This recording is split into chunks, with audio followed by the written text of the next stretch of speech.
so usually Angie gives me annoying gnat bed bug type of vibe. She get on my motherfucking nerves. But in this episode of Salt Lake City, when I tell you I think she solidified Britani as the slut of Salt Lake, she told that girl, your hair gives hoe, your shoes give hoe, your dress gives hoe, bitch, your car gives hoe. I ain't never seen a girl read a bitch down, bitch, your necklace gives hoe. Y'all, we finna talk about Salt Lake City because this shit was good. I keep telling you, friend, if you ain't watching Salt Lake City, I don't know what the hell you doing with your life. Exactly, because it's better than all of the other girlies. Exactly. We also go talk about a little bit about Love and Marriage Huntsville at the very beginning. Of course, I put the timestamps on there because allegedly the ratings are down. The ratings about as down as Kimmy's self-respect over there at Love and Marriage Huntsville, child. I don't know, but that's just what somebody was saying. Anyway, welcome back, friend. Exactly. Happy Thursday. I don't know if it's Thirsty Thursday for y'all, but it's gonna be for me as soon as I get done with work. Anyway, child, so make sure you like, make sure you subscribe, get you a little drink. If you want lunch, go ahead and get you a little can of what's them little tropical punch things? Them Bahama Mamas in the can. Do y'all be drinking them little Seagrams? Bahama Mama things from the gas station? I used to when I worked in telemarketing, girl. We had like an hour lunch. Go get us a little Seagram split that. We were like, come back to the grain. Anyway, so fuck me, y'all. Let's talk about Beverly Hills. Before we talk about Beverly Hills, so like I said, Anonymous T pulled the ratings, and they're reporting that the ratings are down 15,000 for this episode. The episode that was all about Maurice. Mind you, Carlos King, Tisha, all of them posted the pictures that they took from the NAACP thing or the little LA live taping thing that they did. So I guess today was posting day. Tisha posted it on her Instagram. Carlos posted it on his new little Facebook fan page or whatever it is. I know he's been pushing for the Scotts to be, like the main characters of this show. But if Love and Marriage Huntsville was nominated for an award, you would think that you would have Melody there, since she just received an award for Best Reality TV Actress for that same show. I guess, but he keep trying to push the Scotts on us, and that's a great story and all poo-poo, but this just goes to show you that when the episode is not centered around Melody or what Melody got going on, motherfuckers don't give a fuck. We don't give a fuck about Maurice bald-head, Mr. Clean looking ass. We don't give a fuck about him. Kimmy gonna keep complaining. He's still gonna stay out in his orange Ferrari and don't do no legal work. I mean, drop down in the comments and tell me, are y'all interested in the Kimmy and Maurice storyline? Outside of his DUI, what else do we have to talk about? At this point, we just here for the Martell and Marceau drama that we finna get now, and who the fuck Tisha allegedly fucking down in Huntsville. Exactly. I don't know. Anyway, they did drop a little clip on their own Instagram channel. And it was like Mel and Tisha was together. It looks like they were having lunch or whatever. It looks like they was having a good time. They was having a little kiki or whatever. And then Tisha gets up to leave. And they start joking back and forth like, she gonna pay the bill. And Tisha was acting like she running out on the bill. Mel like, security. And Tisha like, she got it. Don't worry, talking about Mel got the check. Girl, it wasn't really nothing. We wanted a clip about what was gonna happen between Martell and Marceau down on the field at Destiny little raggedy ass event. You know that's what we want to see. Hold on, but why somebody in the comments go say this ain't nothing new? They said this ain't nothing new. She been eating off Mel for years. I was like, you better clock that tea. Anyway, so are y'all happy that Mel and Tisha is allegedly getting along? Exactly, because like I said, I feel like they just playing nice with each other. Because Tisha don't really like Mel, and Mel already know that Tisha is a jealous, envious ass bitch. I don't know. Anyway, speaking of Tisha, girl, so Tisha posted on her story, like advertising for a speech therapist. I wonder, is that the speech therapist that Tisha used? And she like, hey, I don't say marriage and even anymore, so I'm recommending this speech therapist to y'all. I don't know. I don't know, but I noticed it. I was like, okay. They also posted a clip of Bell Collective, which is coming on tomorrow. And they was down in New Orleans. They was at the New Orleans trip. Girl, I guess they was doing a Black History tour, but it was a Caucasian lady that was teaching them about the Black History stuff. I would have left. I was like, I'm sorry, Susie. Are you the tour guide for this Black History tour? I would have been like, check please. I would have been gone. Because ain't no way, bitch. I guess, child. And then LaTisha was, on there. She had a braided comb over. I don't know what LaTisha had going on with her motherfucking hair. But LaTisha, I feel for you, Pooh. Because I understand how hard it is to find a good braided wig. Exactly. As a matter of fact, y'all, drop down in the comments. Because I need me a braided wig. But I need a good one. Exactly. So drop down in the comments, tell me what what companies have some good braided wigs. Or I was thinking maybe braid my own hair, but I don't feel like it. Anyway, speaking of Bell Collective though.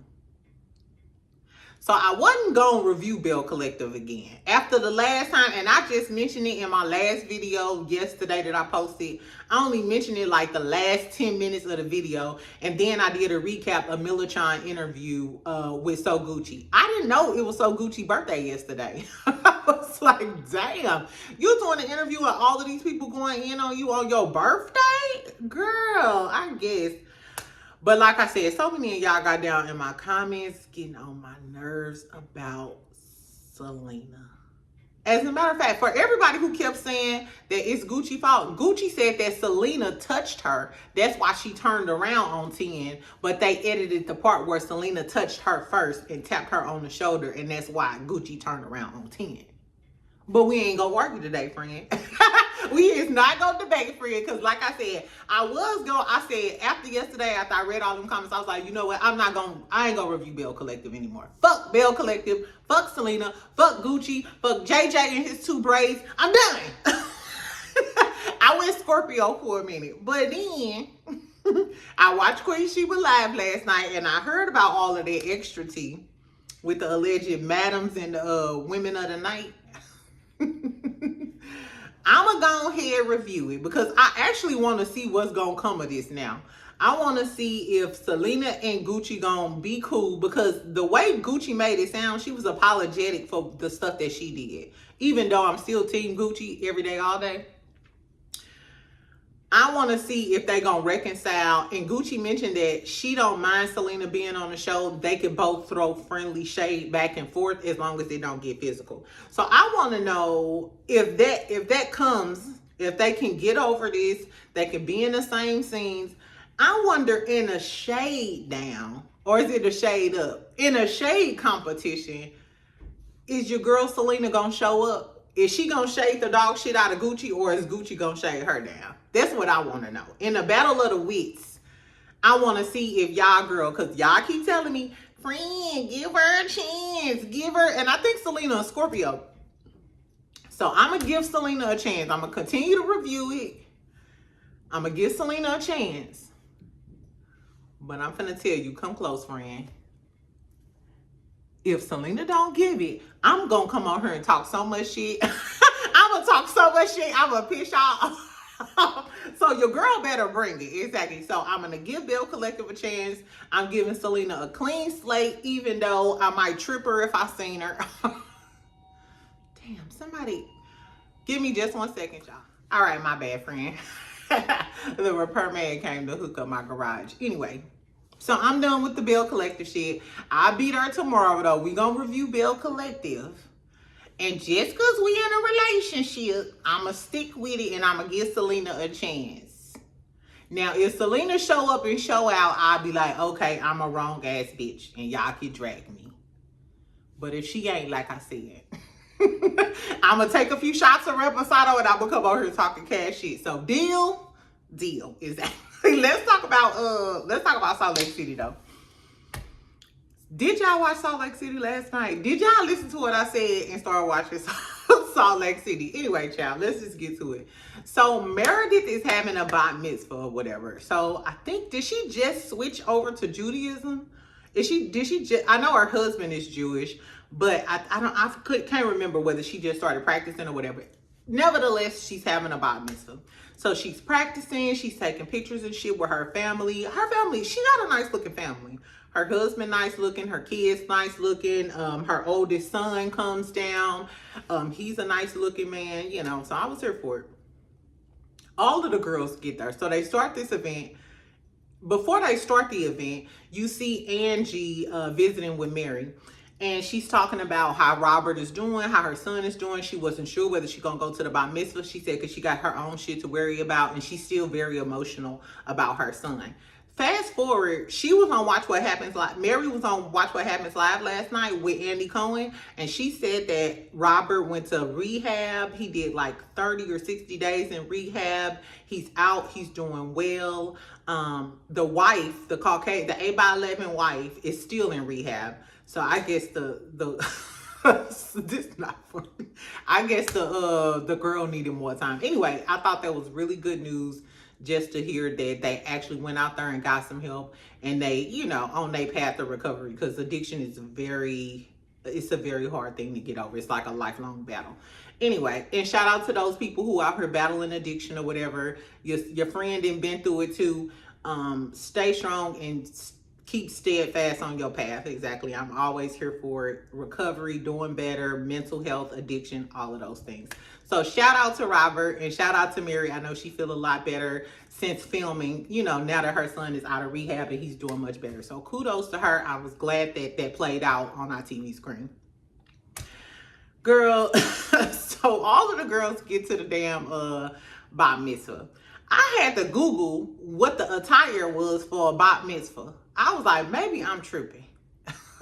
Maybe I'm fucking tripping, because Bronwyn showed up in a sparkly two-piece, and usually Bronwyn gets the fashions right for me, but those fashions screamed Fashion Nova, Sheen, Lovely Wholesale Outlet type of vibes.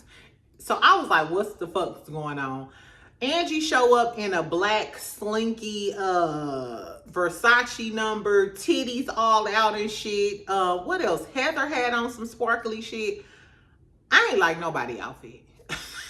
Lisa had on some, I didn't like nobody outfit. And I was like, what is with all of these sparkly ass $7 store dresses? Y'all remember the $7 store? It was giving a bunch of rainbow $7 store outfits. I don't know what. I thought you was supposed to be kind of conservative at a bat mitzvah, because usually it's for like 12, 13, and 14-year-olds, right? Girl, I don't know. Anyway, so the girlies showed out looking like sluts from Salt Lake at this bat mitzvah. Anyway, so Whitney and Bronwyn kind of talk and, you know, like try to apologize and like smooth things out or whatever. Whitney goes over to Brittany. So all of the girlies there except for Mary. Whitney goes over to Brittany and was like, oh, you doing something extra with your nails. And I guess the nails, they didn't really show the nails, but she was basically saying, girl, you spicing it up with your nails. She probably got like different color nails or a design or something. Bitch, tell me why Lisa over there cracking jokes. Talking about it's giving, yeah, she's very bridge and tunnel. And at first I was like, what the fuck is bridge and tunnel? Girl, why in the damn sub, in the damn caption, bridge and tunnel is slang for unsophisticated. Bitch, low-key, they just called you trashy. I feel sorry for Brittany, girl. They are making you out to be a slut, trashy, bottom feeder, trailer park Mormon type of bitch. Anyway, so bridge and tunnel Brittany. Bridge and tunnel Brittany is out here just getting trashed for her nails, girl, just everything. Anyway, so then we get Bronwyn. She's over there talking to about Angie or whatever. Hold on, my notes is in the wrong. Okay, yeah. Bronwyn is over there talking about Angie or whatever. Bronwyn, Brittany, and it's like, I forgot who the other girl was, Mallory or something. Anyway, so they talking about Angie because, you know, Bronwyn and Angie had got into it when they was at the little campsite or whatever, girl. So they basically saying like Angie do too much. They pulled a little flashback of, remember when she pulled out that scroller, she like kicked the chair back at the dinner, she cursed Bronwyn out, told her to shut the fuck up, so on, so on, so on, so on. So that was basically like, oh, she do too much, she do extra for the cameras. That's what they were saying, like, bitch, you looking for a moment. Kind of like Destiny from Love and Marriage Huntsville. Angie always looking for a moment. And I kind of said that during the camping scene. Remember, I was like, why the fuck is Angie doing the most? Who the fuck is Joe to be cursing everybody out, bitch, just because you got caught up in your life? Because remember, she was just mad at Bronwyn because Bronwyn told how Whitney and Angie was talking about Lisa. That's the only reason why Angie got pissed off, because Bronwyn put them on Front Street. So anyway, she makes a joke or whatever. She like, oh, Sean comes in. She's like, oh, he's married to Dr. Jekyll and Mrs. Hyde, talking about Angie. And they like, they just snickling and giggling with their little champagne and their little $7 store dresses and shit, girl. Anyway, so then Meredith comes in. She comes down with like a horse carriage, sleigh thing set up with her family. I thought that was really, really cute. Brian went over there cracking jokes, being shady, talking about something. This is the most lavish 13-year-old party I ever been to. Shade Meredith, because she half 100 and having a damn bat mitzvah. And usually, like I said, it's for like ages 12 or 14 or something like that. Anyway, so they go and they start to have a little ceremony and stuff. Meredith up there, you know, giving her little speech and shit. Girl, then Mary show up. Mary reminded me of me, just awkward. Mary couldn't figure out where to go in at, right? So imagine a church. Mary is looking through the window by the pulpit while they doing their little speeches and shit. Like, how do I get in here? Everybody looking like, she's so dingy. Mary is funny though. Her kookiness is funny. Her kooky behavior gives me I Love Lucy the Black edition. You know what I'm saying? Like a Black Lucille Ball or something like that. Anyway, so Mary comes in. Mary and Meredith end up talking. Mary was like, I never had nobody leave my house like that, bitch. I can tell that Mary and Meredith are real friends. The reason why I love this scene, because it gave, bitch, I'm still mad at you, but this your day and I love you regardless, and I'm going to make sure I show up for you regardless. So once I curse your dumb ass out and we hash this out, bitch, I'm not going to miss a special event. You know what I'm saying? Just because we mad at each other. And in that moment, Meredith, you could tell Meredith was having a good time. She just said, yeah, whatever, bitch, give me a hug, da da da da. I love that scene, because you could tell they have like a genuine relationship. Like they genuinely respect each other and they real friends. And we don't get that a lot with the Housewives. We don't feel like they really friends. But I like that. So Mary and Meredith, they cool. They cool, girl. So then Angie and Bronwyn started talking. Angie, first of all, Angie, I don't even know why you went up to Bronwyn with that bullshit. She goes up to Bronwyn and she want to talk to Bronwyn. Bronwyn like, okay, what's up, bitch? You coming to give me an apology? Angie was like, bitch, I thought you was gonna give me an apology. Bronwyn was like, okay, bitch, stop fucking playing with me. Don't even come in my motherfucking face. Don't even come in my motherfucking face looking like Elvira if you ain't finna fucking apologize. So Bronwyn finna dismiss this bitch. And I felt her. Like, I'm not for this foolishness, bitch. If you not coming over here to apologize to me, get the fuck out my face. Her go Angie, well, I apologize. Bronwyn was like, bitch, I do not accept. So they end up getting into it, going back and forth, girl, because Angie gave her that sad ass apology. When Bronwyn was getting ready to walk away, Angie gonna say, well, that's really cheap. Bronwyn was like, cheap who, bitch? I know my dress looked cheap today. But Bronwyn was like, cheap? Like, how dare you call me cheap, bitch? Anyway, girl, so then Angie starts bringing up, she was like, well, how are you mad at me for cursing at you when you kept saying the word dick, zick? You know, when she was getting into it with Lisa in Palm Springs or whatever. My whole thing is like, Angie, girl, get the fuck out my face. That shit with Lisa ain't got shit to do with you cursing her out at that campground. If I'm Bronwyn, I'm the same way. As a matter of fact, I would have mushed that bitch in her face. I I would have just mushed her in her face and walked away. Exactly, and watched her head hit back. Because how you gonna come up to her on some bullshit, give her a lame ass apology, and then want to argue that she, I guess, deserved to get cursed out because she cursed Lisa out before? Girl, Angie is insufferable. Angie is an insufferable bitch. Tell me if y'all been watching Salt Lake City, but because I haven't watched all of the seasons. Has Angie always been like this? Exactly, because she get on my motherfucking nerves. Anyway, girl, so Todd comes over. Christopher Claus, old Saint Nick, he comes over and he's trying to like break up the beef between Angie and Brown because people starting to look now. Meredith family starting to look like, what the fuck is these ratchet assholes doing while y'all getting loud? So Todd comes over to try to break it up because you know he don't like when Brown getting crunk or whatever anyway. So he offers Angie a drink or something. I try to give her some wine. Brown was like, don't, They walk away. But Bronwyn commits to trying to check Todd. So when Todd said that he never seen Bronwyn like that, I don't believe that. I don't believe that. Even in this scene, you can tell Bronwyn was trying to keep it cute because they was out in public. But it's given when she at home, she'll go ahead and go off on Todd. Because she was like, no. I wanted her to apologize, and your ass don't be over there offering her no drinks, being nice to a bitch that I'm getting into it with. That's the energy Bronwyn was giving Todd. Don't your ass be in, don't, and I'm the same way. If I'm getting into it with a bitch, and my man come over here and be like, hey, would you like, I slap that damn wine on the ground, bitch. Don't get this bitch shit. I'm about to slap her ass, baby. Anyway, so that was funny or whatever. So then they go about doing their thing.